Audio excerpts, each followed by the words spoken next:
So today we're going to be reading a book called The Legend of the Doozer Who Didn't by Louise Gitko.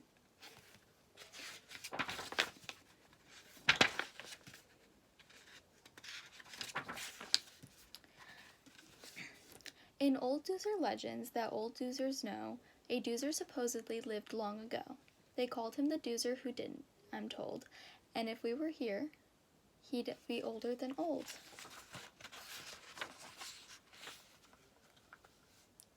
When the Doozer Who Didn't was still very small, no one could guess he was different at all. He played with his friends in the Radish Dust Glen, building Radish Dust castles and Radish Dust men. He was nice and quiet and bright, and his parents could see that he seemed to be all that a Doozer could be. He worked just as hard as he could while in school, and carefully studied the first Doozer rule. Building is good, building is right. Work is what makes every Doozer heart light.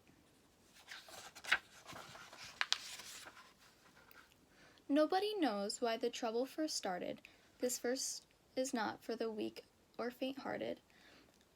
When awakened one morning, he stretched and he said, "I think that I'd rather just stay here in bed." "You're sick," said his mother, suspecting a fever. "I'm fine," said the Doozer, not wanting to grieve her. "I've never felt better. I'm fit as can be. I just feel like doing, well, nothing, you see." His mother could not see, for she was aware that school was beginning and he should be there. She called in his father, who frowned and looked stern. "Now, son," he said firmly, "you simply must learn." "Why must I learn?" the small Doozer inquired. "I'm late," said his father, "and I could be fired. So get out of bed and head like you should. I'll explain it at dinner. Goodbye and be good." So the Doozer Who Didn't got up, I believe. He washed and he dressed and got ready to leave. But he quietly said as he went out the door, "I don't understand what this working is for." The next sign of trouble occurred when he'd grown. He was on the first shift, the noon whistle had blown. He ate all his lunch. He was then heard to say, "I don't think I'll work for the rest of the day." The Doozers could barely believe their own ears. Stop working? Why, no one had done it in years. In fact, no one ever had stopped that they knew. It simply was not what a Doozer should do. Not work? It's simply unheard of. It just isn't done. All Doozers keep busy. For them, work is fun. After all, that's the first thing they learn while in school. It's right at the heart of the first Doozer rule. Working is good. Building's okay. Doozers should much rather work hard than play.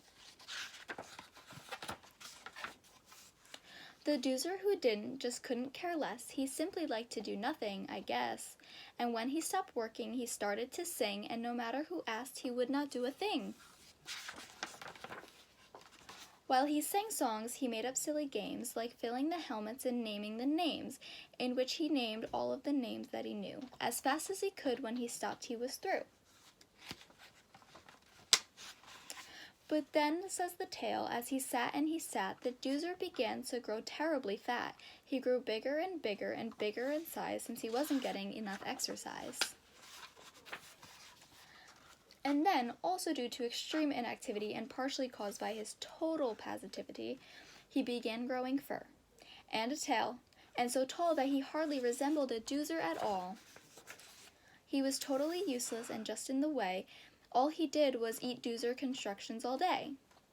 And the legend goes on to explain what it can. So it was, say the Doozers, that Fraggles began.